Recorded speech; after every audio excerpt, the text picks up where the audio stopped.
En primer lugar, agradecer a todos y todas, sobre todo en especial a Inmaculada como coordinadora del proyecto. Ha sido apasionante cuando me contó la idea que tenía de la exploración de la violencia económica. Me parecía que era un aspecto que yo estaba explorando, y al igual que mis compañeras en el ámbito forense.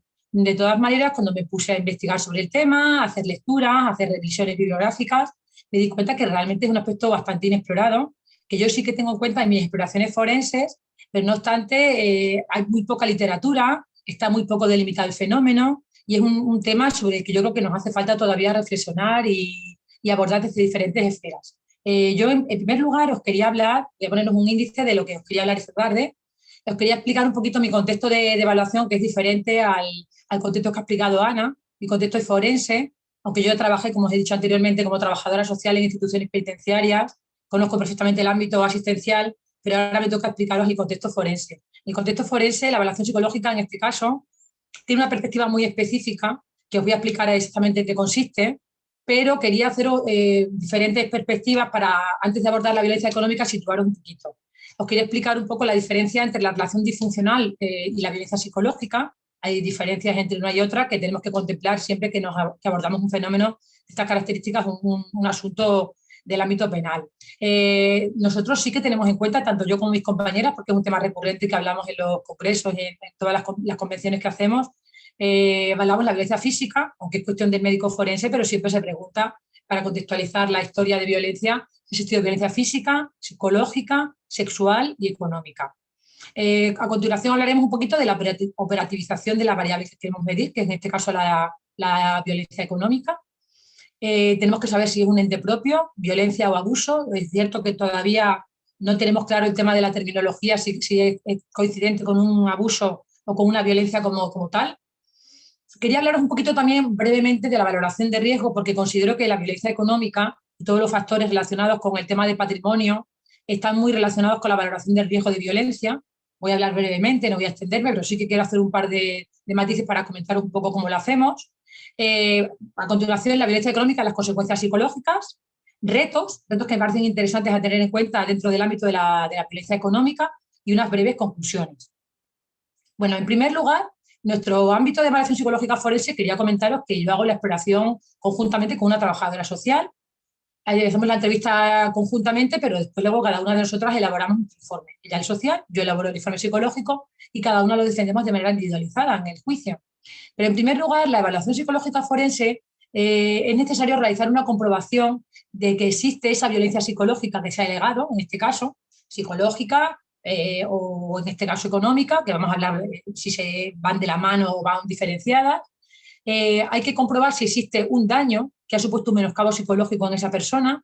Hay que valorar las consecuencias o perjuicios que han supuesto para la salud psicológica de esa persona, su adaptación personal, su adaptación social, su adaptación familiar también.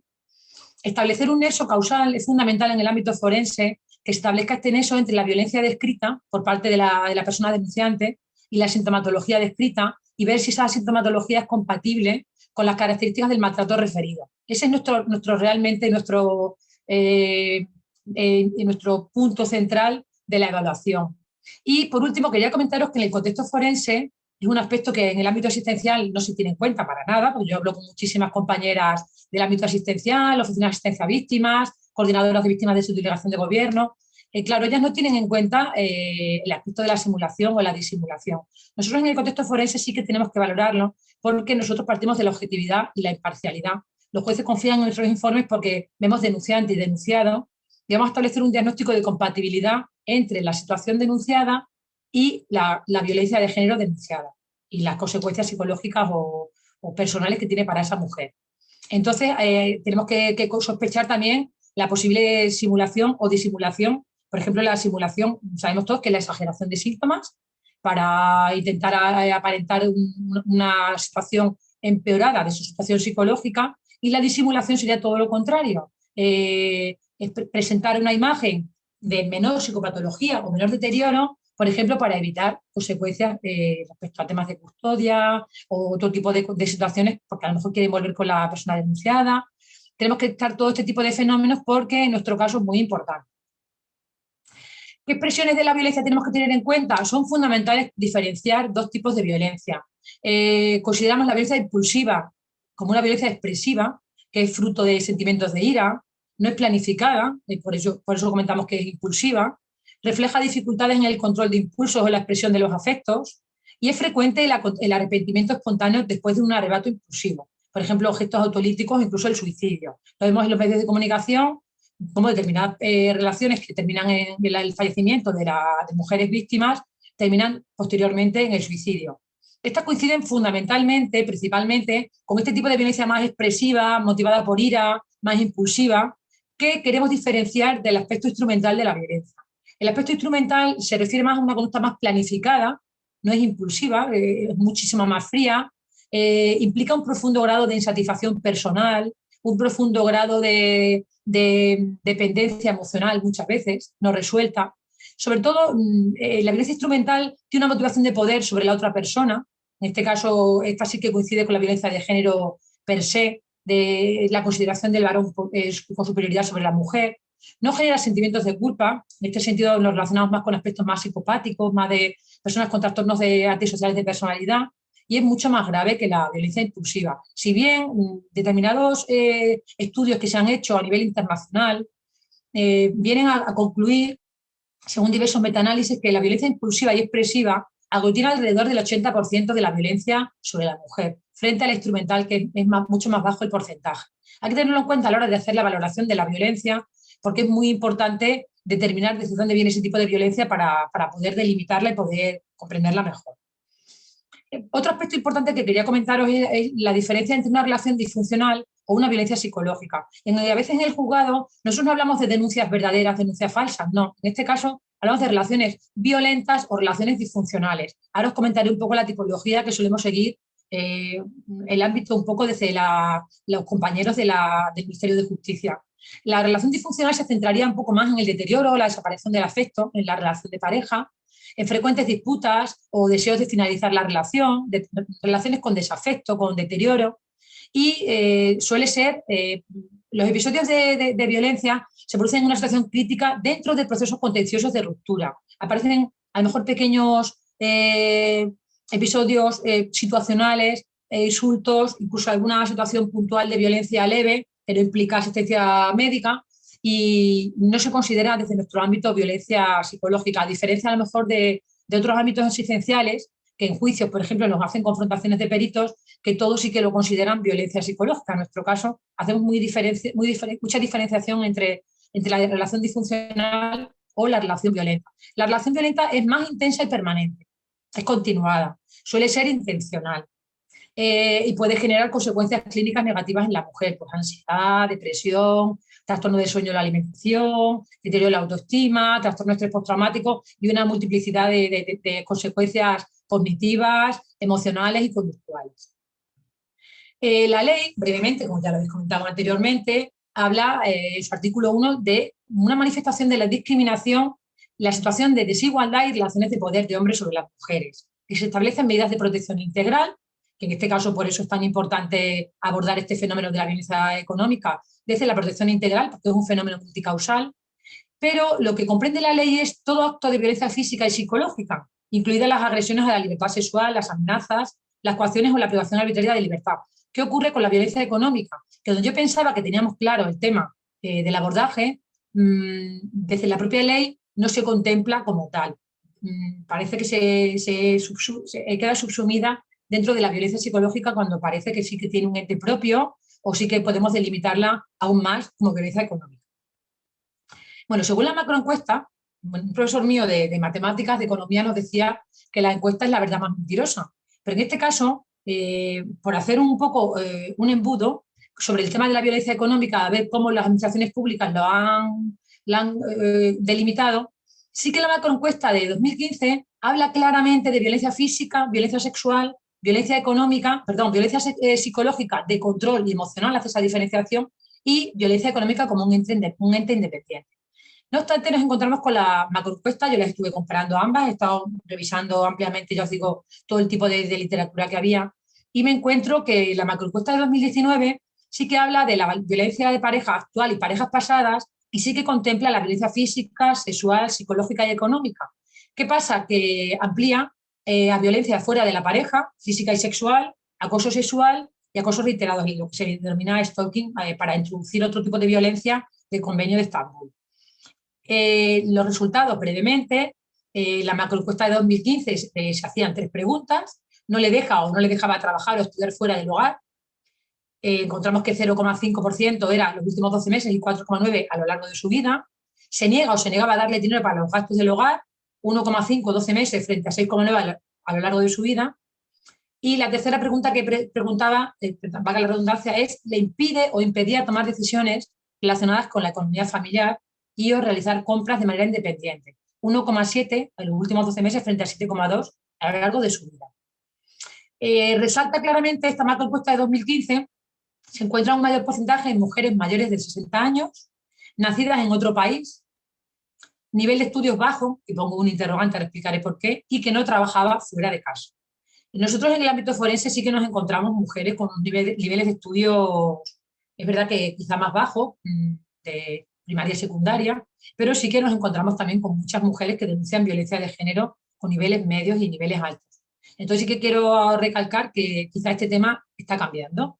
Antes quizá era una cuestión de vergüenza, un poco de estigma, el hecho de denunciar una situación de violencia de género, siendo una persona con estudios formativos superiores, y creo que esto está dejando de ser así. Y sí que se contempla también en esta macroencuesta, me parece interesante resaltarlo, que el 85% de las mujeres que han soportado otro tipo de violencia psicológica, este tipo de personas que soportan violencia económica, lo relacionan con la violencia psicológica en un 85% de los casos. Es un porcentaje altísimo. En la macroencuesta de 2019, que es mucho más reciente, se mantienen casi los porcentajes parecidos, un 2% en los últimos 12 meses, un 4% en los últimos 4 años y un 11,5% a lo largo de la vida, un poquito superior a lo largo de la vida. Añade un cuarto ítem que es importante también, porque lo veremos ahora en relación con el Abuse 12, con la escala de Laura Johnson, y añade un cuarto ítem: usa o ha usado su dinero o su tarjeta de crédito o pide préstamos a su nombre sin su consentimiento. Estas son las 4 preguntas que establece el Observatorio de Violencia de Género para la macroencuesta. Pero es reseñable que, dándole vueltas a la macroencuesta, la violencia económica no aparece en el resumen ejecutivo, si aparece en la física, la psicológica, la sexual, ni en la presentación de resultados. Parecen obviarla, la nombran un poco como una hermanita pequeña, la dedican, me parece que es un folio y medio, y no la resaltan como un ente independiente, como sí parecía que lo hacían en la encuesta de 2015. Y lo que sí dicen es que en la violencia de pareja, la violencia física y sexual van siempre acompañadas de violencia psicológica. Por ello que siempre tenemos que tener en cuenta que tanto la física como la sexual, y también yo añadiría la económica, van acompañadas de un componente de violencia psicológica importante con su correspondiente daño a pareja. Nosotros nos movemos en unas tipologías, después de darle vueltas y, como ya bien os digo, haber hecho varias convenciones de psicología forense, varios congresos, tenemos un chat de psicólogos forenses que estamos constantemente volcando artículos, información, muchísimas referencias bibliográficas. La verdad que es un chat bastante activo, estamos 140 personas y es solo profesional, pero la verdad que nos aporta muchísima información. Hemos llegado a una especie, no un consenso, porque cada persona y cada perito tiene su, diremos, su libertad a la hora de abordar el enfoque pericial, pero sí que hay un cierto consenso en establecer la tipología de Johnson, que establece 2 tipos de violencia: la violencia controladora coactiva o terrorismo íntimo, que esta es la que coincidiría directamente con el plano que se establece en la Ley 1/2004. Habla de un patrón relacional estable que se mantiene e incluso aumenta tras la ruptura. La denomina como una violencia sistemática, unidireccional, continuada y de intensidad creciente, donde la motivación es el control y el dominio del otro. O sea, lo que viene siendo el típico maltrato tradicional o por razón de género que denominamos desde el ámbito forense o a nivel jurídico. Se establece cuando se piden las periciales que establezcamos parámetros de compatibilidad o si la víctima ha sufrido violencia por razón de género o violencia de género. En ocasiones esta violencia controladora coactiva produce una resistencia violenta, que es una respuesta defensiva, que normalmente suele ser ejercida por parte de la mujer frente a esa violencia controladora, coactiva y sistemática y unidireccional. Hay veces que la mujer responde de una manera violenta con determinados episodios puntuales de violencia. Frente a ese tipo de violencia controladora coactiva, que os digo que es más estable y unidireccional, nos encontramos con una violencia situacional. Suele ser más episódica o reactiva frente a otro tipo de factores estresantes. Viene asociada a la gestión de situaciones críticas y puede ser tanto unidireccional como bidireccional. Es decir, puede ser de varones a mujeres o bidireccional, que sea varón-mujer, mujer-varón. En este caso también podría incluso ampliarse a lo que viene siendo denominado en la literatura anglosajona como Intimate Partner Violence, que es violencia contra la pareja. También incluiría la violencia homosexual de hombre-hombre, mujer-mujer, hombre-mujer, mujer-hombre, que no iría estaría insertada dentro de la violencia por razón de género que nosotros tenemos en el marco legislativo español. En este caso, la violencia situacional establece los autores que puede ser asociada a la gestión de conflictos en la pareja, bien por falta de habilidades de comunicación o estrategias de afrontamiento, que suele ser muy habitual, por ejemplo, la falta de asertividad, la falta de autoestima, la falta de comunicación activa, o incluso carencias en el proceso de socialización de determinadas personas, mujeres en este caso, que a lo mejor han sufrido violencias previas, ya sea doméstica, ya sea violencia de género previo, pues influye a la hora de gestionar el conflicto en la ruptura de pareja. Y otro tipo de violencia situacional se quedaría englobada en la asociada a la gestión de la ruptura. Son acciones violentas que están aisladas, delimitadas, vienen derivadas del estrés del proceso de ruptura. Ya sabemos que la ruptura no es un hecho puntual en el tiempo, sino que es un proceso. Está aparejada normalmente de sentimientos de rencor, venganza o incluso la obsesión de causar daño a la otra persona, porque tiene mucho componente de ira, mucho componente emocional, incluso tiene motivaciones o ganancias secundarias en el tipo de denuncias, por ejemplo, en lo que respecta a los hijos, en situaciones implicadas en aspectos civiles o incluso en aspectos económicos de liquidaciones de bienes, o la incapacidad para aceptar el final de la relación. Nos encontramos con muchos hombres que son incapaces de aceptar el final de la relación y cometen actos de violencia situacional porque no soportan que la mujer haya decidido romper este tipo de relación o incluso que la mujer haya iniciado otro tipo de relación sentimental diferente. Son diferentes tipos de violencia que hay que contextualizarlas a la hora de hacer el enfoque forense para delimitarlas respecto a la conclusión psicológica forense. ¿Cuál es nuestra metodología de evaluación psicológica forense? Bueno, en primer lugar, nosotros tenemos una situación ciertamente un poco privilegiada en cuanto a que tenemos podemos hacer la revisión documental de todo el procedimiento que se presenta, de la denunciante, del denunciado, todo el atestado policial, las declaraciones que han realizado en sede judicial, todos los informes que consten, tanto médicos forenses, psicológicos, sociales, informes de salud mental. Tenemos acceso incluso al historial psiquiátrico a través de los médicos forenses, pueden hacer las consultas con un consentimiento informado, por supuesto, firmado por parte de las personas que acuden a la sede forense. Podemos revisar su historia psiquiátrica. En ocasiones nos interesa mucho porque lo ocultan durante la evaluación forense. Entonces, tenemos acceso a todo tipo de información que nos viene muy bien para conocer todo este proceso. A continuación se hace la exploración psicológica. En este caso, bueno, ya os comentaba que hacemos la exploración conjunta, pero yo me centraré un poquito más en la exploración psicológica de denunciante y denunciado. Es importante recalcar que desde el ámbito forense siempre valoramos al denunciado. Y en los casos que se considere oportuno y pertinente, que nos lo pidan los jueces, también valoramos a los hijos. No mucho, porque nosotros entendemos que los hijos, a no ser que hayan estado inmersos directamente, como en la situación de violencia, de una manera un poquito más grave, más reiterada, ya hayan sido objetos directos de la violencia, aunque ya sabemos que son considerados víctimas también por la reciente modificación, entendemos que los hijos, cuanto menos se les aborde y de una manera, por supuesto, no directiva, evitando la victimización secundaria, mucho mejor. Pero en ocasiones sí que vemos que es conveniente, nuestro abordaje es totalmente no directivo, es muy espontáneo, para nada les hacemos pasar mal, hacen dibujos, son muy pequeñitos, nos cuentan espontáneamente lo que ellos quieren, un relato que va guiado por parte de ellos, ellos son los protagonistas y funcionan bien, no lo pasan mal. Lo importante de nuestra evaluación siempre es la evaluación de la dinámica relacional de la pareja. Hay que entender que la percepción después de una ruptura que tenemos cada uno de nosotros que hemos roto, que hemos vivido en pareja y tenemos una ruptura, pues tenemos un componente objetivo de esa ruptura, también un componente subjetivo que está mediado por el tema emocional. Nosotros al evaluar la dinámica relacional, al ver el denunciante, la persona denunciante y la persona denunciada, vamos a ver esa dinámica relacional que ha surgido porque evaluamos desde el principio de la relación hasta el día de la denuncia. Incluso en ocasiones cómo ha evolucionado tras la denuncia porque sigue produciéndose quebrantamientos de medidas cautelares, quebrantamientos de comunicación o de acercamiento y tenemos que evaluar todo ese tipo de factores.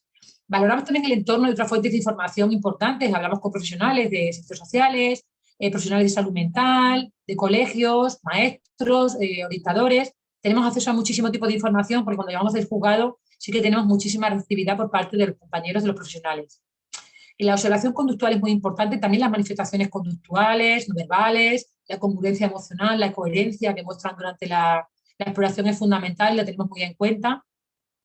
A continuación, algo más específico a nivel psicológico, la selección y aplicación de instrumentos de evaluación psicológica. Intentamos que sea adaptada al contexto forense. Ya hay cada vez más instrumentos de evaluación psicológica adaptadas al contexto forense y en otras ocasiones utilizamos instrumentos de evaluación clínica con la salvedad de que hay que hacerlo constar en el informe. Integramos todos los resultados en un informe pericial y luego tenemos que hacer la ratificación y defensa del informe en el juicio oral, con un contraste de hipótesis, con un contraste por parte del fiscal y la parte de la acusación y la parte de la defensa. Nosotros tenemos que defender ese juicio, ese informe como un documento técnico, como un documento científico y por eso tenemos que basarnos en parámetros de compatibilidad, nunca en parámetros de certeza o incerteza. ¿Qué singularidades nos encontramos en la evaluación psicológica forense o la evaluación forense en general de la violencia de género? Nos tenemos que situar en un patrón sistemático de comportamiento violento a nivel físico, psicológico, sexual o económico, que sea de forma asimétrica por parte de uno sobre otro, que en este caso va a ser el varón sobre la mujer, tanto por acción como por omisión. Nos encontramos que en ocasiones muchas de las conductas por omisión también causan un daño psicológico muy importante. A nivel, en la violencia económica es clarísimo, la omisión de deberes que tienen con respecto a la mujer o a los hijos, y tiene que ser de carácter continuado, por eso de que comentaba antes que no es la violencia situacional, que es más de carácter puntual. La valoración forense en violencia de género se establece el parámetro que sea con carácter continuado, reiterado en el tiempo, cronificado, utilizamos diferentes terminologías, pero sobre todo que sea continuada. Importante tener en cuenta que no es de perfil de víctima. Yo, por más que me contesto al objeto de la pericial que no existe un perfil de víctima, me siguen pidiendo jueces y fiscales que se establezca si tal denunciante tiene un perfil de víctima de violencia de género. No existe ningún perfil. Sí que hay determinadas componentes que son importantes, que todos conocemos los que estamos aquí probablemente, que trabajamos en violencia de género, como son la habituación a la violencia, que nos encontramos con la violencia reiterada y continuada.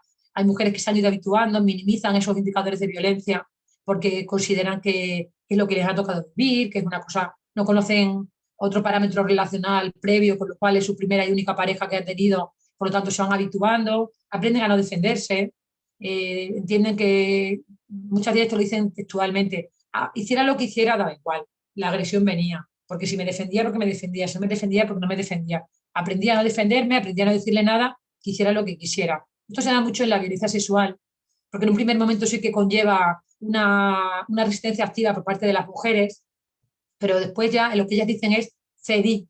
Realmente no es una cesión, porque es un control coercitivo o que establece para mantener ese tipo de relación sexual, pero aprenden a no defenderse y aceptan esa situación como algo contra lo que no pueden luchar. También encontramos fenómenos de adaptación paradójica, mujeres que, pese a todo, te describen una situación de violencia gravísima y te describen una cierta adaptación a esa situación porque te están diciendo que admiten que ellas tienen culpa, admiten un poco esos comentarios que el agresor hace sobre ella, consideran que la culpa es suya, un proceso que se llama inversión de la culpa. Asumen que ellas, por haber hecho determinado comportamiento, deben asumir ese castigo, ¿no? Y es gravísima ese fenómeno de adaptación paradójica.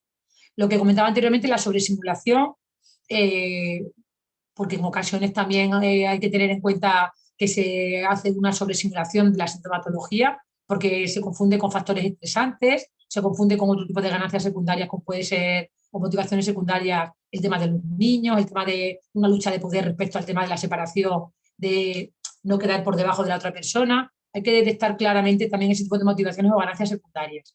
Tampoco existe un perfil de agresores, la mayoría son personas normoadaptadas socialmente, no tienen un trastorno psicopatológico específico. Si os acordáis, al principio de la violencia de género se establecía mucha violencia de género con personas consumidoras de alcohol abusivo o de sustancias tóxicas. No entendemos que sea muy habitual el tema de consumo, sí que hay, por supuesto, pero entendemos que la mayoría de los agresores son personas adaptadas socialmente, sin trastornos psicopatológicos. Lo que comentaba anteriormente, la exploración de la dinámica relacional es fundamental entre la denunciante y el denunciado. Establecer un contraste de hipótesis, siempre tenemos que tener claro durante nuestras exploraciones que lo que está contando es una situación compatible con violencia de género o que incluso no es compatible con violencia de género. Por ello de tener que descartar todo el tipo de hipótesis alternativas y quedarnos con la hipótesis más plausible de cara a defenderlo en un juicio posteriormente. La motivación de las conductas siempre vienen relacionadas con una motivación de poder y control, esa asimetría de poder que comentamos siempre que debe existir en una relación de violenta por razón de género y siempre para asegurar la sumisión de la mujer. La valoración de factores de riesgo es muy importante, así como los factores de protección de la mujer. Es importante hacerlo reseñar en el informe, porque le das una información adicional al juez. El juez, cuando hace una exploración, lo hace en base solamente al atestado. A veces las mujeres, cuando denuncian, denuncian los hechos más graves, los recientes. Se olvidan de una situación de violencia, de estos fenómenos de indefensión aprendida, de actuación, de habituación previa que han tenido, y las exploraciones psicológicas y sociales forenses hablan de aspectos muchísimo más graves de lo que han denunciado en un atestado policial. Por eso que son exploraciones largas, duran 2 horas, 2 horas y media, y hay que explorar ese tipo de factores porque le das una información adicional al juez. Por eso quería hablar un poquito de la valoración de riesgo. Y luego también determinar si hay, qué tipo de consecuencias nos vamos a encontrar en el ámbito forense. Son heterogéneas, porque no encontramos tampoco dos casos iguales. En cada caso nuestra evaluación es siempre n igual a 1, tanto sobre la mujer como sobre los hijos, que es muy importante determinar también la afectación que los menores conllevan en una relación de violencia de género de los padres, los progenitores. Pueden ser externalizantes, pueden ser internalizantes. Las niñas suelen ser, por ejemplo, más externalizantes, más exponerlo hacia afuera, pero los niños suelen ser más internalizantes, disculpad, los niños suelen ser más externalizantes a nivel conductual, de ira, de agresividad, de impulsividad, y las niñas suelen ser más internalizantes en cuanto al tema de la autoestima, va relacionado también con un poco de bloqueo emocional, bloqueo cognitivo, factores también de disimulación que comentamos anteriormente por no resultar perjudicada, a veces no se quieren estigmatizar y disimulan la psicopatología que tienen y están mucho peor de lo que ellas consideran. A veces tenemos que derivarlas a recursos sobre que ni siquiera han recurrido, a pesar de que ya los cuerpos y fuerzas de seguridad les han derivado a puntos de atención psicológica, oficinas de igualdad, oficinas de atención a víctimas del juzgado. Nos encontramos con patrones muy deteriorados en el juzgado y tenemos que derivarles porque a lo mejor hay veces que en el juzgado, por nuestra experiencia también, por el contexto también un poco formal de la situación y del enfoque y de la evaluación, pues te cuentan cosas que no habían contado anteriormente. Vuelvo a contar un poco sobre todo el tema sexual, que da muchísima vergüenza a las víctimas contar, y el aspecto económico es un aspecto que no se profundiza apenas en el tema, en el atestado policial, que las mujeres, a no ser que sea una cosa muy clara, no suelen contar, suelen pasarlo por alto. La policía, cuando hace su exploración, su atestado, sí que pregunta por el régimen patrimonial, si son gananciales o no, por el régimen de vivienda, si es una vivienda, si es alquilada o es una vivienda propia de ella, de él o adquirida por parte de los dos, pero se limita a cuestiones patrimoniales que luego van a ir encaminadas a la liquidación de bienes gananciales. No profundizan mucho en aspectos que vamos a tratar ahora sobre el tema de la violencia económica. Y también hay que detectar el tema de la resiliencia. Hay mujeres que tienen un nivel de resiliencia elevadísimo. Mujeres que, pese a haber sufrido una violencia gravísima, se intentan sobreadaptar a esa situación, incluso sacan lo mejor de sí mismas, vienen aliviadas al juzgado, nos comentan que se encuentran mucho más tranquilas, mucho más serenas, que pueden abrir sus puertas y encontrarse tranquilas, que nadie les controla el ticket, que nadie les controla en qué gastas el dinero, que no tienen que tener el peso de la presión y el estrés adicional que tenían cuando vivían con su expareja. Y es muy importante este tipo de resiliencia, detectarla, porque a lo mejor es una mujer que está menos deteriorada el día de hoy y esos efectos de juicio para un abogado defensor va a utilizarlo en el sentido de que la mujer no tiene deterioro psicológico. Y sí lo tiene mucho. Pero ha sabido de ese daño psicológico hacer una parte de resiliencia, sobreponerse, y hay que saber explorar bien qué daño tuvo esa mujer previamente cuando sufrió la relación violenta y por qué ahora esa mujer tiene este factor de resiliencia, se encuentra, diríamos, en proceso de adaptación y de cambio. La violencia física, brevemente, porque no me quiero extender, pues como bien sabéis todos y todas, es objetivable, es visible. En muchas ocasiones es medible por parte de un médico forense. Se puede medir si un hematoma o un corte tiene 2 centímetros, tiene 1 milímetro, o un hematoma, si tiene una coloración, si puede establecer incluso el periodo, la data de ese hematoma, si es de 3 días, si es de 1 día. Suele ser discontinua. ¿Por qué? Porque la violencia física, no hay persona que soporte una violencia física continuada. Probablemente muchos agresores ejercen violencia física al principio de la relación y luego simplemente con la intimidación, con los gestos intimidatorios, causan el mismo efecto disuasorio, el mismo efecto de temor que la misma violencia física, con lo cual no necesita realizar el comportamiento de violencia física directamente, sino la intimidación de ellos, porque el resultado viene a ser el mismo. Puede ir decreciendo con el paso del tiempo, por esto que os comento, porque con la consecuencia, la mujer muchas veces, ante el miedo, ante la indecisión aprendida, se habitúa a esa situación y no necesita el agresor utilizar la violencia física. Puede ser expresiva, de carácter bidireccional o instrumental, que sí que es unidireccional, y luego hablamos de daños, que son, perdón, lesión, que es un daño recuperable, y la secuela, que es de carácter permanente. Para que establezca una secuela, tiene que tener más de un año el daño psicológico de manera permanente, para que se considere efecto judicial. Esto es muy importante con respecto a la responsabilidad civil. Bien sabéis que cuando se realiza un juicio por violencia de género, se establece si el señor es condenado, aparte de su condena o sus medidas aparejadas de alejamiento, conlleva una indemnización a nivel civil, una responsabilidad civil que deberá pagar a la mujer en el caso de que sea condenado. Pues hay que determinar muy bien si esta lesión es un daño recuperable o es irrecuperable y permanente para establecer la lesión o las secuelas. ¿La violencia sexual en violencia de género? Bueno, el supuesto de agresión sexual sí puede ser objetivable, sobre todo a través del informe médico forense, porque hay un protocolo establecido en todos los institutos de medicina legal, aquí por supuesto en Cáceres lo tenemos. Se hace una exploración junto con el ginecólogo o ginecóloga de guardia. En cuanto se hace una denuncia, rápidamente se le traslada a la mujer o al varón, si es un niño o un chico, también un varón, quiero decir, se traslada a la persona al hospital de guardia y se hace la exploración del ginecólogo con el médico forense. En este caso sí que puede ser objetivable. Si nos encontramos con una lesión objetivable y medible, a la hora de ir a un juicio es todo mucho más, entre comillas, más sencillo de abordar, ¿no? ¿Qué pasa? Que los abusos sexuales o el sexo coercitivo es muy difícil de operativizar esta variable. A veces se hace imposiciones de actividad sexual no voluntaria, sin deseo, sin acceder la mujer de una manera normalizada a esa actividad sexual. Se producen coacciones, prácticas muy degradantes, con chantaje, con amenazas. En ocasiones se obliga a ver pornografía y practicar ese tipo de actividad sexual. Incluso llega hasta niveles de sadismo y de psicopatía muy elevada.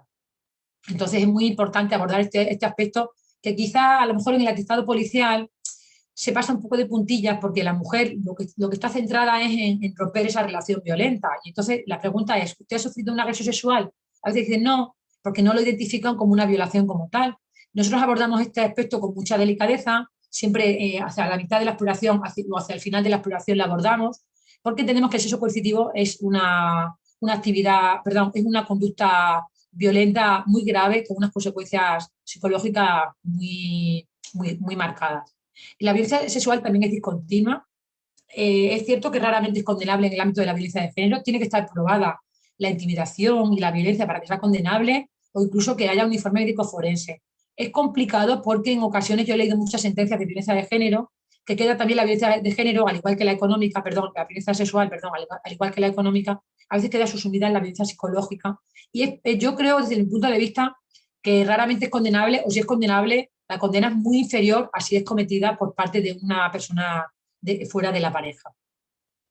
Para eso tenemos que aplicar los parámetros de la psicología del testimonio, que no me quiero extender, pero bueno, hay unas entrevistas cognitivas que establecemos desde el ámbito psicológico para establecer parámetros de coherencia, estructura lógica, compatibilidad, un montón hay muchísimos parámetros para establecer esa compatibilidad con una violencia sexual.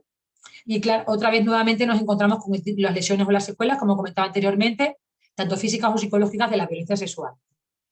La violencia psicológica no voy a centrarme mucho porque la conocéis todos, desde los insultos, menosprecios, vejaciones, humillaciones, posturas y gestos amenazantes, desvalorización, control exhaustivo, imposición de criterios o conductas degradantes, limitaciones o prohibiciones de movimientos y relaciones sociales, intentos de restricciones o aislamiento social, exigencia de privilegios masculinos sobre la mujer, por ejemplo, sobre todo en el ámbito doméstico, exigencia de que tiene que hacer la mujer todas las tareas domésticas, o las comidas, o cuidado de los hijos, conductas destructivas que tienen un valor económico, afectivo para las mujeres, o incluso violencia sobre las mascotas. Nos encontramos también en muchas ocasiones hombres que agreden a las mascotas porque saben que hacen daño. Presencia continua de intimidación, chantaje y manipulación emocional, mantener el control cognitivo-conductual, amenazas, culpabilización, anulación, un montón de parámetros que tenemos ya totalmente delimitados en la violencia psicológica, que la tenemos medianamente ya, tanto los jueces como los fiscales, como los psicólogos, sabemos ya un poco el paraguas sobre el que nos estamos moviendo. ¿Qué ocurre con la violencia económica? ¿La conocemos esta variable? Abusos, violencia. Yo normalmente la denomino abusos en la esfera económica, al igual que establezco abusos en la esfera sexual.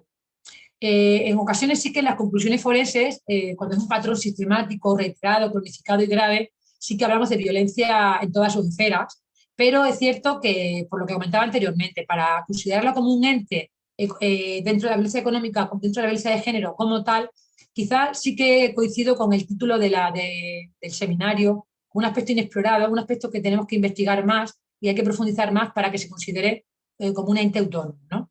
Entonces, repasando un poco informes, literatura, ¿cuáles son las características de la violencia económica? Pues yo entiendo que tiene que ser intencionada, reiterada en el tiempo, aquí sí que es claramente reiterada en el tiempo, no como la sexual, por ejemplo.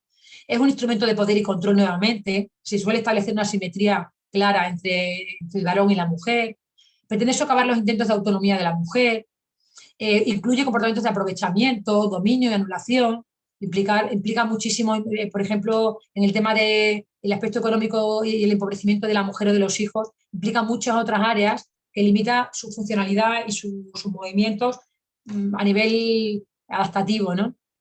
Eleva la vulnerabilidad cuando se sufre otro tipo de violencia económica, que si viene aparejada de violencia psicológica, sexual o física. La violencia económica, por supuesto, eleva la vulnerabilidad, causa un grave perjuicio para los hijos, personas dependientes que conviven con la mujer, puede detectarse durante la relación e incluso, como bien ha dicho Ara, agravarse tras la ruptura. En ocasiones se produce muchísimo mayor deterioro tras la ruptura, incluso tras la denuncia, que durante la misma relación.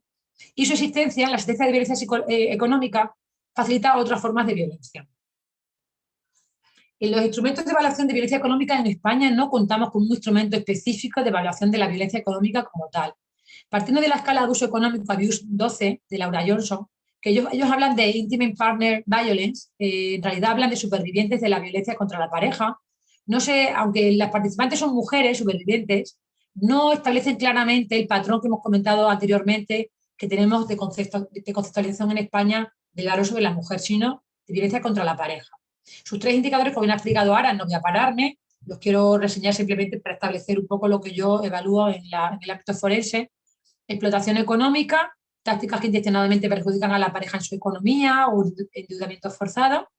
El control económico respecto a los límites en el acceso a los recursos financieros de la mujer o restricciones en la toma de decisiones, la unilateralidad, la monitorización de la economía doméstica, de exigencia de control de gastos, de tickets, de por qué ellos pueden gastar en determinadas cuestiones y, sin embargo, limitarle a ellas limitarles a determinados gastos únicamente relacionados con alimentación de los niños, nada extraordinario. El sabotaje en el empleo se refiere a limitar o impedir su incorporación laboral, su formación o su promoción profesional.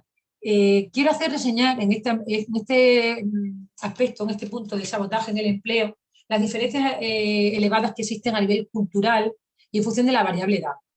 Nosotros evaluamos muchísimas mujeres que son de procedencia extranjera, que ya estén nacionalizadas a nivel español, su entorno de procedencia y su cultura de procedencia procede de otros países, sobre todo a nivel árabe y a nivel de Sudamérica.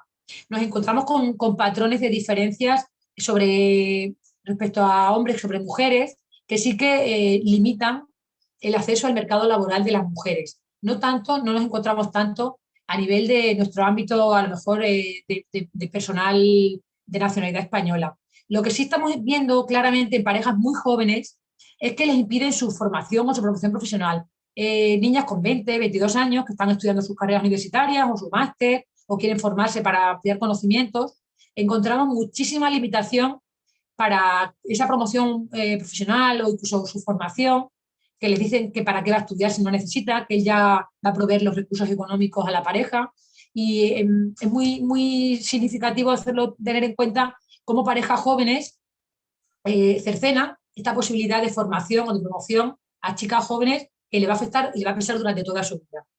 Esto tiene graves repercusiones en mujeres que tienen cargas familiares, como ha dicho Aran anteriormente, o personas dependientes, ¿no? Claro, una mujer a lo mejor que no tiene hijos o no tiene personas dependientes, tras la ruptura, pues tiene mucha más facilidad de acceder al mercado laboral porque no tiene que responder a la responsabilidad parental en este caso. Sin embargo, cuando una persona sufre violencia económica y tiene hijos, el acceso a la promoción o al mercado laboral se ve claramente mermado.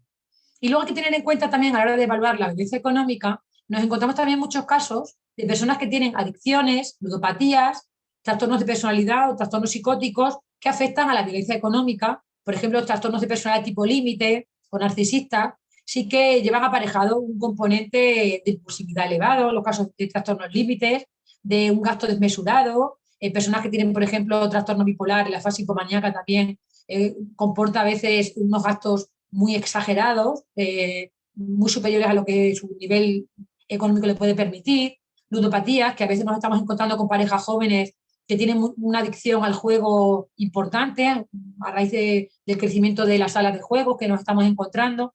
Y el tema de adicciones, por parte de ambos o por parte del varón, conlleva un gasto económico importante, con lo cual sí que conlleva esa presión, ese control económico, esa explotación laboral o económica sobre la mujer para mantenerse su adicción. En este caso hay que tener en cuenta también la diferenciación que conlleva este control económico, si es por tema de una adicción o es por la motivación de género. Hay que también delimitar claramente el fenómeno. ¿Qué indicadores de violencia económica podemos encontrarnos en el enfoque de la psicología forense? Yo he hecho un resumen en lo que yo sí tengo en cuenta a la hora de abordaje de la violencia económica y después lo que he hecho es hacer una breve comparativa, que no sé si sería adecuada o no, con respecto a los 3 indicadores de la escala de Laura Johnson. Entonces, por ejemplo, yo sí que tengo muy en cuenta la unilateralidad en la toma de decisiones económicas. Es lo primero que pregunto siempre cuando estamos abordando el abuso económico, la violencia económica, que eso de tomar las decisiones económicas en casa, por ejemplo, la compra de una lavadora, por ejemplo, la compra de ropa sobre los niños, las compras domésticas. ¿Quién toma esa decisión? En muchos casos nos encontramos que hay varones que controlan directamente todo tipo de control económico de compras y de tanto lo ordinario como lo extraordinario. También valoramos el control y la gestión de la economía doméstica respecto a las compras, exigencia de tickets, exigencia del sueldo. A veces nos comentan muchas mujeres que el sueldo lo manejaba él, a pesar de que ella tiene su sueldo y su nómina aparejada a su cuenta bancaria. En cuanto cobran ese sueldo, rápidamente se lo demanda y lo gestiona, lo controla su expareja, no, su pareja en este caso, el agresor. Y la manipulación, el chantaje o la coerción incluso a cambio de dinero, por ejemplo, a través del sexo. Me parece que sobre todo este comportamiento suele producirse después de la ruptura. Hombres que exigen a la mujer sexo a cambio de dinero, a cambio de llenarles la nevera, que lo dicen tal cual, que exigen ese comportamiento de actividad sexual para que le dé, que cumpla con la pensión o que le tiene la nevera, como bien he dicho anteriormente. Estos 3 factores los podemos englobar perfectamente en el indicador de control económico que comentaba anteriormente Ara en la investigación. Respecto al sabotaje, pues lo que comentábamos anteriormente, impedir su actividad laboral directamente o limitar sus horarios para el cuidado de hijos, nos encontramos que recae expresamente sobre las mujeres el tema de adaptación del horario para el cuidado de los hijos. Muchas mujeres dejan de trabajar porque consideran que su sueldo es bajo y no pueden permitirse pagar a una persona que les ayude a pagar, o sea, a cuidar a los hijos, ¿no? Entonces suele ser la mujer siempre la que suele ceder o por imposición del varón que le diga que deje su trabajo para quedarse a cargo de los hijos porque él considera que aporta más a la economía doméstica o su trabajo es más importante directamente. Es muy importante que ya genera también una desigualdad importante respecto al futuro, ¿no? Boicotear su formación o su formación profesional en personas que tienen una mayor formación profesional o una carrera profesional de nivel, diríamos, medio o medio alto, pues se puede limitar su promoción profesional. Ya sabéis que una promoción puede implicar la participación en máster o en formaciones superiores y viajes y tiempo extraordinario aparte de la actividad profesional. Pues este boicotear su formación o su promoción, yo creo que se puede englobar perfectamente en la parte de sabotaje sobre la mujer. Los reproches por aportar en menor medida a la economía familiar también son muy habituales en violencia de género, que les dicen, bueno, tú aportas muy poco, lo que tú traes es una mierda comparado con lo mío, yo aporto mucho más, mi sueldo es estable, el tuyo es inestable, mi sueldo es un sueldo que puedo tener una promoción y tú no, porque es un trabajo no cualificado. Entonces, ese tipo de reproches también merman la autoestima de la persona y su intento de autonomía para aportar en la economía doméstica. Respecto a la explotación, una cosa que yo considero también importante, que también se suele dar bastante en la violencia de género, son aportaciones o asignaciones irrisorias para determinados gastos domésticos. Hay mujeres que te dicen que le daban 2 euros para el pan, no llevaban nunca dinero en el monedero. Entonces yo le decía, si tú querías comprarle a los niños ropa extraordinaria, un cuaderno, un bolígrafo que el niño se le ha terminado, algún material escolar, o tú te querías comprar para ti algún producto extraordinario, te dicen que están totalmente cercenadas para hacer ese tipo de gastos porque tienen limitado a una asignación diaria o semanal o mensual muy por debajo del nivel de ingresos, porque el hombre considera que esa asignación es la que necesita y no le amplía esa cuantía.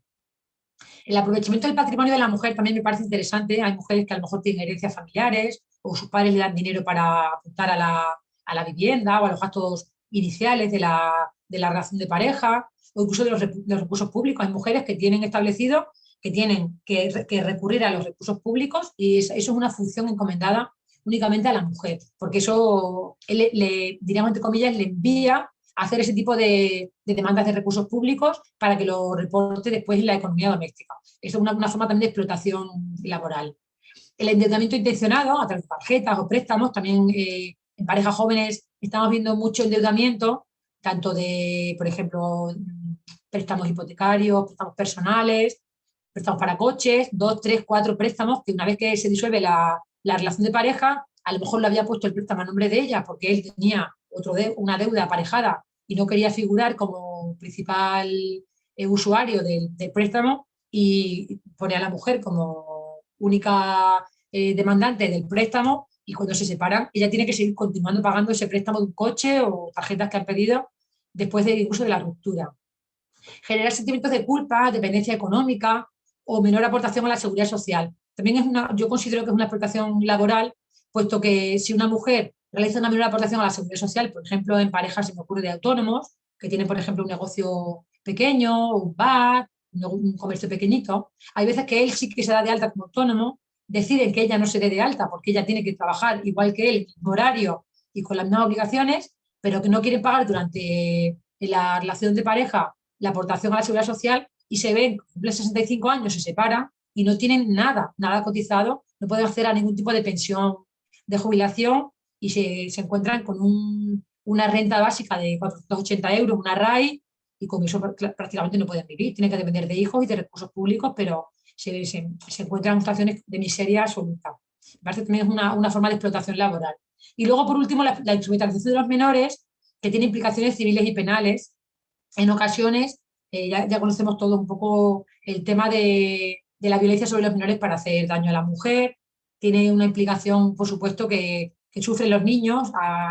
Hablaremos un poquito ahora, un poquito más adelante, respecto al tema de gastos extraordinarios, respecto al tema de excursiones, gastos que tienen los menores aparejados que cuando la pareja estaba junta sí podían permitirse y cuando se separan los padres deciden unilateralmente que no van a pagarlo porque no quieren pagar esas clases particulares o ese ingreso extraordinario de ese menor y delegan totalmente la responsabilidad en la mujer. Considero que también es una parte de explotación económica bastante grave y con mayor repercusión sobre los menores en este caso. Bueno, tenemos un reconocimiento explícito de la violencia económica como un ente autónomo. Pues, por ejemplo, yo propongo una serie de conductas que sí que se pueden delimitar más concretamente desde el ámbito más jurídico, más legislativo, que se pueden acotar, como puede ser la manipulación de cuentas, engaños o liquidaciones de bienes durante o después del proceso de ruptura. Todos habremos conocido casos de mujeres y hombres que se separan y hay una ocultación de bienes o hay un engaño manifiesto para no dividir, para no hacer la liquidación de todos los bienes que costan durante la relación matrimonial. ¿Qué pasa? Que se engaña deliberadamente y no se puede demostrar en muchas ocasiones, incluso los abogados a veces hacen una labor un poco de protección, sobreprotección a su cliente y hay un engaño manifiesto que perjudica gravemente a la mujer y a los hijos en este caso. Los impagos reiterados de pensiones pues tienen una incidencia muy grave en el nivel de vida o incluso el empobrecimiento de la mujer y los hijos. Hay mujeres que tienen un nivel de vida mediano, diríamos aceptable, dentro de un marco de su ámbito económico, ya sea rural, ya sea urbano, con su nivel de ingresos y de gastos, pero cuando se separan, se han hecho una liquidación de bienes inadecuada un engaño deliberado, ese tipo de impagos reiterados y produce un empobrecimiento a esa mujer que no va a levantar cabeza el resto de su vida, porque no va a poder llevar adelante su anterior nivel de gastos. La actualización del IPC anual y en función de las necesidades evolutivas de los hijos, yo considero que es un ámbito que se puede también acotar perfectamente desde el ámbito jurídico. Debe ser una actualización obligatoria. Es cierto que los convenios de separación se impone en la ejecución de sentencia que se tiene que ejecutar esa actualización obligatoria del IPC. Pero es cierto que nosotros cuando hablamos con las mujeres nos encontramos que muchas mujeres separadas, y habréis encontrado vosotros en la investigación también, no actualizan ese IPC. Eso, claro, a lo mejor el IPC de un año no es mucho, el de dos tampoco, pero el de 5, el de 10, el de 15 repercute tanto en el nivel de vida de la mujer como en el de los hijos. Y hay que tener, por supuesto, claro que no es lo mismo la edad evolutiva de 3 años, los gastos que necesita un niño, un menor de 3 años, un menor de 8, un menor de 14 o un menor o un mayor de edad con 19 años que va a la universidad. Y tampoco te podemos diseñar un poco si proceden del ámbito rural o del ámbito urbano, que tendrá un nivel mayor de gastos si estamos en uno u otro entorno. Este tema de la actualización considero que se debería hacer obligatoria y sin necesidades de formalismo, porque actualmente necesitamos que se realice un escrito con abogado, con procurador. Probablemente si se hiciera con un burofax en el que se cursara de manera actualizada por parte de la mujer su no actualización del IPC actual, se cursara y se obligara a esa actualización por parte de los jueces en las ejecuciones de sentencia, sería mucho más sencillo de lo que es actualmente, que se produce en laberintos ahora mismo judiciales, que están los juzgados atascados. El no abono de gastos extraordinarios es una cuestión relevante que también abordaba anteriormente, porque a veces que los niños se quedan sin clases particulares, porque unilateralmente el padre decide que no quiere pagarla, sin clases extraescolares, sin revisiones médicas extraordinarias, sin una excursión de fin de curso. Los niños se establecen parámetros de desigualdad respecto a sus compañeros de clase por el hecho de que sus padres se hayan separado, porque el padre no les quiere abonar la excursión. No abonar este tipo de gastos extraordinarios de los hijos, que son necesidades también afectivas y emocionales, es un tema que yo creo que se podría abordar dentro de la violencia económica y delimitarlo un poquito más. La no asunción de responsabilidades hipotecarias o recibos relacionados con la vivienda familiar es un tema que se está tratando también en el seminario. El tema de embargos, el tema de impagos, es un tema que yo creo que debería acotarse mucho más y facilitar un poco la asunción obligatoria de esa responsabilidad hipotecaria por parte de los varones.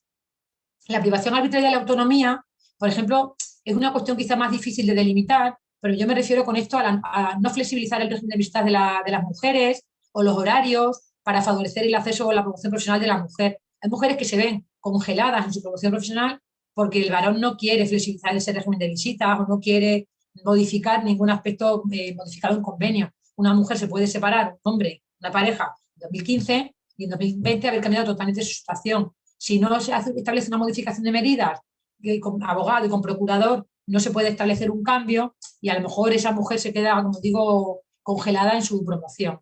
Y luego hay un solapamiento todavía que tenemos que trabajar más en el ámbito de la investigación entre lo que es abuso económico y abuso psicológico. Es cierto que muchas veces el abuso psicológico no lleva aparejado abuso económico.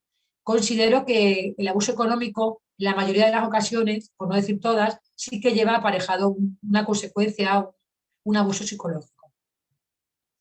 Respecto al tema de la valoración de riesgo, lo quiero abordar muy brevemente porque es un aspecto fundamental que surge constantemente en los medios de comunicación, sobre todo cuando nos encontramos con hechos tan graves como la incidencia de mujeres muertas a manos de sus parejas. Y el riesgo de violencia es una percepción que está muy cuestionada en el ámbito de los medios de comunicación, pero yo quiero hacer prevalecer un poco que esa estimación de la probabilidad de la aparición de una conducta violenta se produce para un intervalo temporal delimitado, con unas condiciones precisas. Entonces, solamente podemos establecer que bajo esas condiciones y en un intervalo temporal delimitado próximo, háblese de 3 meses, 6 meses, no mucho más, porque no podemos establecer prever una conducta en un intervalo mayor, se va a producir una estimación de una aparición de una conducta violenta. Es muy complicado porque tiene una incidencia muy baja. Nos parece una barbaridad que hayan fallecido 21 mujeres en lo que llamamos de año en España. Es una barbaridad. Pero es un fenómeno que dentro de la violencia de género, dentro del fenómeno criminógeno, es un factor proporcionalmente pequeño a nivel estadístico y muy difícil de prever. La evaluación de riesgo es prospectiva. Claro, cuando ya se produce un fallecimiento de una mujer, decimos, ¿se podría haber previsto con anterioridad? ¿Podríamos haber visto que esta persona tenía este tipo de comportamiento? ¿Podríamos haber visto que este señor tenía este tipo de comportamiento? ¿Que esta señora no había sido consciente de este nivel de riesgo? Bueno, la valoración siempre es prospectiva hacia adelante, con lo cual tenemos que conjugar una serie de factores en los que tampoco tengamos una elevación en los falsos positivos, porque si no, si lo hiciéramos de una manera inadecuada, diríamos que todos los casos son de riesgo alto, tendríamos que poner una cantidad ingente de recursos para valorar ese riesgo de violencia y a lo mejor, aún así, todavía se nos escaparían determinados aspectos de la valoración de riesgo. Es muy complicado manejar tantos factores, ¿no? También hay que ser humilde desde el ámbito científico y saber que es una valoración inexacta. No podemos formularlo en términos matemáticos de A más B más C es igual a Z. Imposible, porque depende de la interacción de los factores de riesgo y también de los factores de protección que las mismas víctimas pueden detectar respecto al tema de la relación de pareja. No quiero decir con ello que cargue el peso para nada en la víctima, muchísimo menos. Quiero decir que muchas mujeres sí que tienen ese tipo de factores de protección, tienen una red social, una red familiar de apoyo importante, cuentan, expresan lo que sienten, recurren a ayuda psicológica, ayuda social, a programas de familia, y sí que detectan ese tipo de factores de riesgo con anterioridad y sin embargo otras, que comentábamos anteriormente, con este proceso de habituación, de defensión, no son capaces de ver. Por lo tanto, la valoración de riesgo tiene que ser siempre en interacción de este tipo de factores. La finalidad, por supuesto, es la predicción de la reincidencia violenta. Estamos prediciendo un factor que ya se ha producido y que no se vuelve a producir. Y luego quería hacer significar que el Biogen, que es la valoración del riesgo policial que conoceréis todos vosotros, en España se utiliza por parte de los cuerpos y fuerzas de seguridad del Estado, con excepción del País Vasco y con excepción de los Mossos, que creo que tampoco la están usando, el resto del territorio español sí que se utiliza. Recientemente se ha establecido una valoración forense programada por parte de médicos, trabajadores sociales y psicólogos forenses que vienen a complementar la valoración policial de riesgo en los casos que estimen que se multiplica la estimación de riesgo sobre la mujer o sobre los hijos. En el caso de multiplicar el riesgo de muerte, el riesgo de violencia grave o el riesgo de violencia para los niños. Aquí sí que se tiene que tener en cuenta los aspectos económicos financieros, la vivienda común, las liquidaciones. Sí que es importante tener en cuenta a la hora de hacer la valoración de violencia de género, no solamente tocar la violencia física, la violencia psicológica, la violencia sexual. Hay que tener muy claro también este tipo de aspectos financieros, económicos, porque puede generar per se un comportamiento violento. ¿Qué factores de riesgo pueden tener peso específico en el ámbito forense? Bueno, brevemente, porque no me quiero extender mucho. Dice esquemas mentales rígidos, pensamientos de incapacidad, vulnerabilidad y estrés por parte del varón, intolerancia a la frustración, no permiten la ruptura de la relación, tú eres mía, por ejemplo, o estás conmigo, no estás con nadie, ese factor de dependencia, de posesividad que muchos varones tienen sobre las mujeres, el miedo a la soledad en personalidades dependientes o mayores también es muy reseñable. En ocasiones nos encontramos tristemente y desgraciadamente que algunos de las muertes que nos encontramos de mujeres son a veces por suicidios ampliados o personas que sufren una enfermedad muy grave, personas muy mayores que ante su gran sufrimiento deciden matar a su pareja desde el prisma de que como yo estoy sufriendo mucho, la voy a matar y luego me suicido porque amplío ese sufrimiento sobre ella y a lo mejor incluso la mujer tiene una enfermedad grave, también en ocasiones nos encontramos que cuidadores tienen aparejado el estrés de cuidador que conocemos y en ocasiones llegan a producir ese tipo de muerte violenta por ese miedo a la soledad o esa dependencia patológica y severa que sienten. Ese tipo de comportamientos tenemos que detectarlos en la evaluación del riesgo. La impulsividad y los esfuerzos por evitar el abandono de trastornos límites. Conocemos un poco que las personas límites hacen esfuerzos reiterados y desmesurados por evitar un abandono real o simulado. No soportan que les dejen. También incluso en ocasiones las personas que tienen un trastorno límite tienen una elevada impulsividad, un elevado comportamiento desmesurado en juego patológico, el consumo abusivo de sustancias. También es un factor de riesgo a añadir. La ideación recurrente de suicidio, desesperanza o impotencia también es importante detectarla para la valoración de riesgo. Los trastornos psicopatológicos, fenotipia, obsesivo compulsivo, los trastornos delirantes también son muy importantes para detectar. Y quería añadir aquí los litigios reiterados por cuestiones económicas. Nos encontramos a veces con procedimientos inacabables que vienen de años, incluso de 10 años de judicialización del conflicto con denuncias de violencia de género, con denuncias por impagos, liquidaciones de bienes que no son adecuadas, aspectos civiles, aspectos de guardia y custodia, impagos, deuda, el tema de la vivienda. Todo este tipo de litigios, a veces la judicialización de los conflictos que llamamos nosotros por cuestiones económicas, también puede producir un riesgo y un factor de riesgo de violencia a tener en cuenta diferenciado del otro tipo de factores que he comentado anteriormente. ¿Qué posibles consecuencias nos podemos encontrar de la violencia económica? Que ver el tiempo, cómo vamos de tiempo. No hemos pasado. Pues problemas en el ámbito laboral, asentismo, limitaciones en la promoción, daños económicos, ya estoy terminando. Daños económicos, privación financiera, mayor probabilidad de vivir con enfermedades cardiovasculares por el tema del aumento del cortisol, dependencia económica y emocional tras la ruptura, cronificación del estrés, tensión sostenida ante el futuro, indefensión, mayor vulnerabilidad frente a otras relaciones sentimentales de pareja, parten con una situación de desventaja emocional y una afectación psicopatológica que hemos comentado anteriormente que puede ser o temporal o permanente. Retos, pues yo considero que los retos frente a la violencia económica parten en un primer lugar desde la formación especializada por parte de expertos, como se está haciendo en este tipo de foros, de seminarios, investigación sin sesgos de violencia de pareja, incluso tener en cuenta también de cara a un futuro abordar los riesgos de violencia en parejas homosexuales o la violencia institucional sin complejo, aunque en este caso no estamos tratando de violencia sobre la mujer, hay que abordar también otro tipo de riesgos sobre otras parejas. La coordinación interdisciplinar es fundamental. Órganos de supervisión por parte de los operadores jurídicos. Deben establecerse patrones de supervisión específica de los operadores. Centralizar estas conductas de la violencia económica en los cuadros de violencia sobre la mujer. Revisión técnica por parte de los servicios sociales, evaluación de necesidades o propuestas al fondo de garantías. Eliminar barreras que impidan romper la relación violenta o incluso evitar la cronificación de la violencia de pareja. Por último, conclusiones. Pues yo propongo abordar siempre un abordaje individualizado de las dinámicas de pareja. Conocer la violencia desde el enfoque forense para determinar el daño psicológico o social y el hecho causal con los diferentes tipos de violencia.